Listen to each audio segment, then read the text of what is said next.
Hi everyone, welcome to another book talk here at Eight Letters Bookstore and Publishing. I'm your host and creative director, Cindy Wong, and with us today is Lucius Arrow, legally known as Kirk Reggie Padilla del Valle. He's the author of Silence the Prier, which is one of the novellas that we launched last year.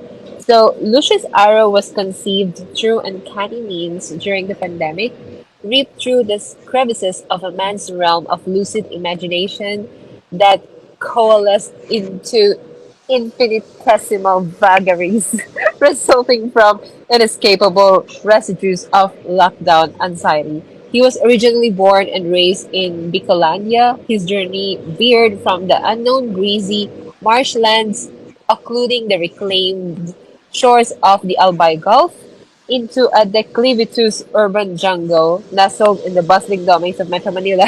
Ang hirap. Okay, welcome to our Eight Letters Book Talk, Kirk slash Lucius Arrow. Hello, Ma'am Cindy. Thank you very much also for having me with you. It's a great honor to be here. Cindy na lang. Okay.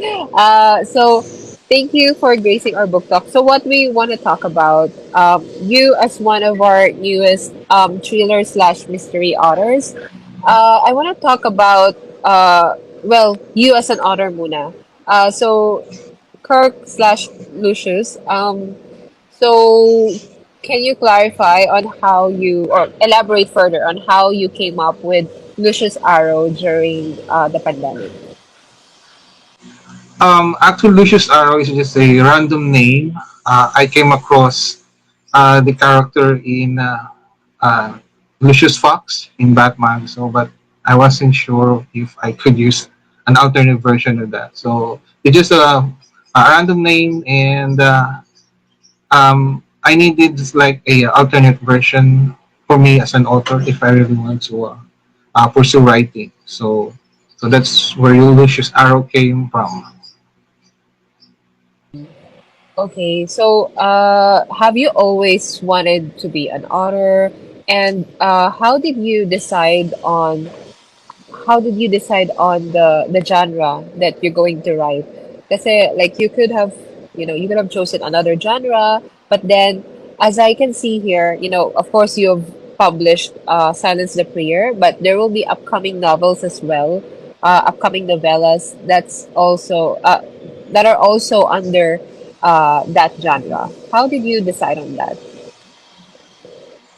Um, I guess it has to do with the influence of the other authors because maybe since high school I've been into reading novels that are within the genre of suspense, thriller, and action and all that.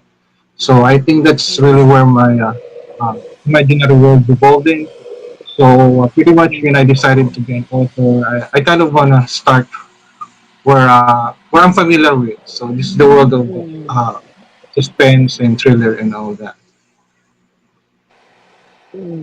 Do you have like a specific writer na you can say that really influenced you a lot?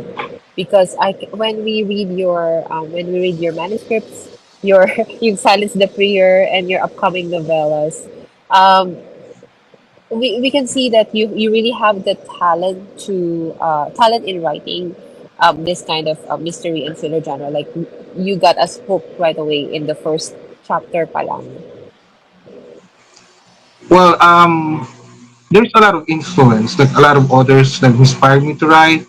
Um, but there's one author that had a distinct effect on me. If you are familiar with John Le Carre, uh, uh, he passed away during the pandemic, so his real name is David Cromwell. So he's more like a British author, and uh, the first time I read his book, he really caught me, on this mystery world. So yeah, John Le Carre has been the basic influence in me, and also other authors like Dan Brown and Mr. Robert Patterson and all that. So these have been the authors that really um, gave me this belief that maybe I could also write in a way that just like doing a conversation with you, just imagining with you like he's a British author. So when I read his book, I just imagine that he's like drinking tea with me now on the tea table and just telling me what he has on his mind. So that's basically the influence on me. So I just want to check as well when you were coming up with the Silence the Prayer.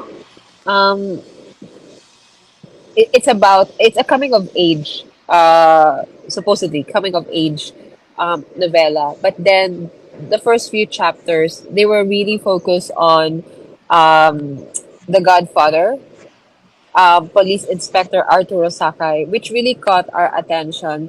Parang okay, I like this novella because uh, it reminds me of some of another detective novels as well. We have those premises wherein you know they're not supposed to be working anymore, or maybe they're in another field, pero they were dragged into the story. They were dragged into the core on what's really happening, and then actually they're solving something bigger than them. Um, can you tell us or can you show us, take us through your um, writing process for Silence the Prier? Kasi, by the To way, be honest, for our readers, magiging trilogy to, di ba? mm, yeah. So to be honest, Inspector Sakai wasn't really he was not really part of the basic story.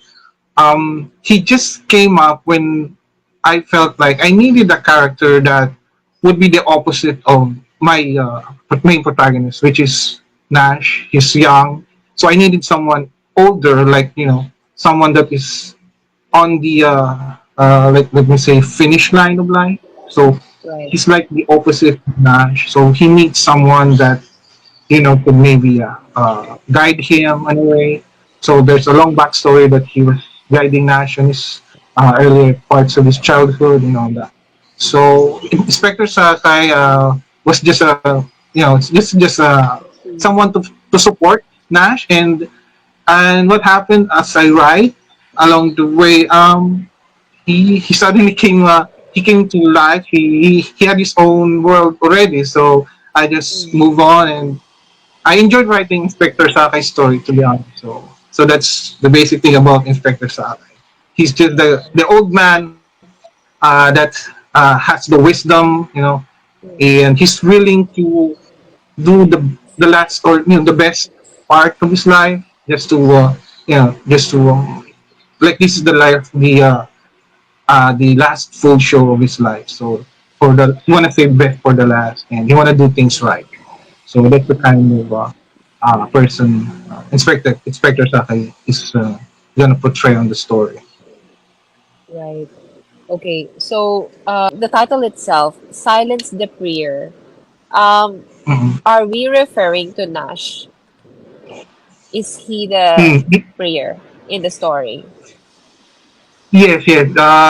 Yeah, that's the main reference to the main character Nash. So he's someone who was prying on something that he should not be involved in.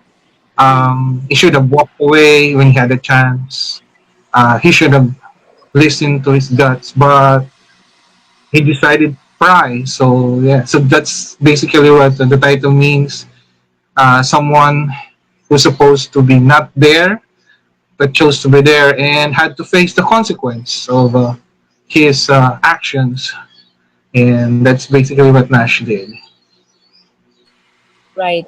We talk about the trilogy then. We mentioned that this is going to be a trilogy. Can you tell us, without spoiling, um, the details, can you tell us ano yung dapat naming abangan dito sa trilogy na to?